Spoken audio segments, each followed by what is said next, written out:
Apakah boleh mengikuti pemilu capres? Ya, para asatid ada perbedaan pendapat, para masyayikh juga ada perbedaan pendapat. Mayoritas masyayikh, mayoritas ulama, mayoritas ustadz mengatakan boleh. Dan pilihlah orang yang menurut kita paling baik atau paling besar maslahatnya untuk Islam dan kaum muslimin. Dan kriteria ini bisa berbeda-beda personnya antara pemilu yang satu dengan pemilu yang lain. Kriterianya itu, siapa yang menurut kita itu paling dekat dengan kriteria ini, maka pilihlah. Jadi kita tidak fanatik kepada person, kita fanatiknya kepada kriteria ini. Kenapa para ulama itu menganjurkan seperti itu? Karena ya, kita ketika dihadapkan kepada dua pilihan yang sulit, maka kita harus memilih yang paling ringan mudaratnya. Dua pilihan sulit, jemaah.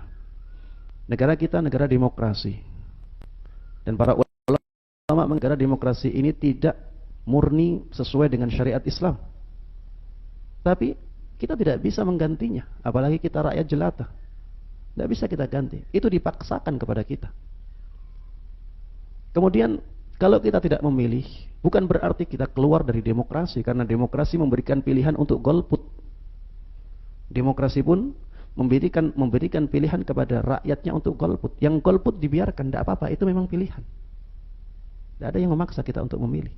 Tapi walaupun yang golput 80%, maka hukum tetap akan berjalan.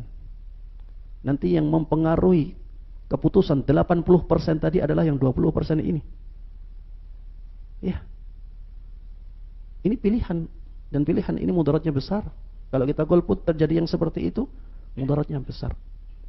Dan ketika kita golput, kita belum keluar dari demokrasi. Kalau kita ingin keluar dari demokrasi, sana ke negara-negara yang misalnya kerajaan. Pergi ke sana baru kita keluar dari sistem demokrasi.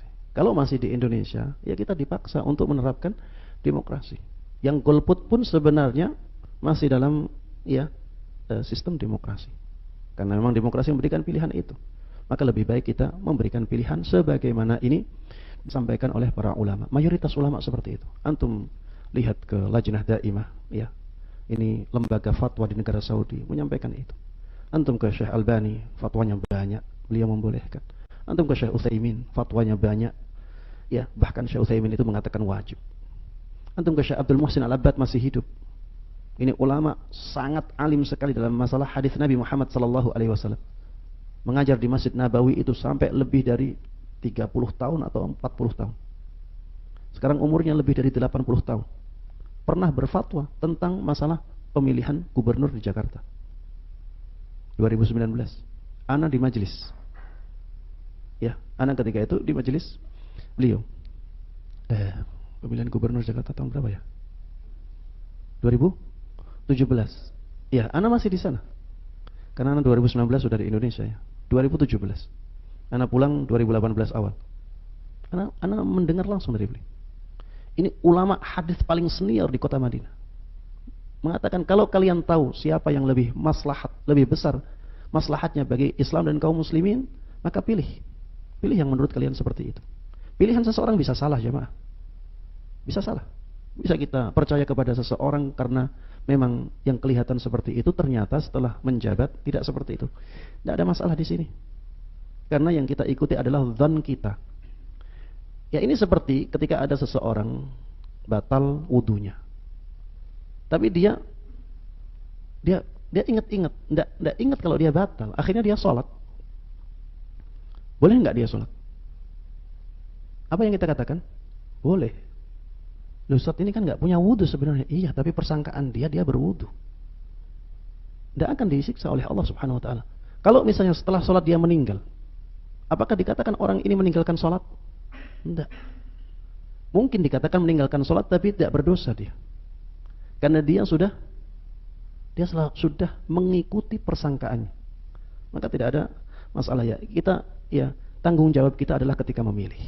Ketika kita memilih yang kelihatan di mata kita lebih besar maslahatnya untuk Islam dan kaum muslimin, itu yang mana? Setiap calon yang kita pilih pasti ada kekurangannya, pasti. Tidak ada pemimpin yang sempurna, itu tidak ada. Dari yang buruk-buruk ini, misalnya kita katakan buruk semuanya, dari yang buruk-buruk ini, mana yang keburukannya paling ringan untuk Islam dan kaum muslimin, itu yang kita pilih. Bahkan ada, subhanallah ya, ada fatwa dari sebagian masyayikh di negara kafir, yang mencalonkan pun kafir semua, tapi salah satunya itu lebih dekat kepada kaum muslimin, lebih welcome dengan kaum muslimin. Di fatwa tersebut disebutkan pilih yang lebih dekat kepada kaum muslimin walaupun kafir. Apalagi keadaan di negara kita jauh lebih baik daripada yang ditanyakan tersebut. Wallahu a'lam.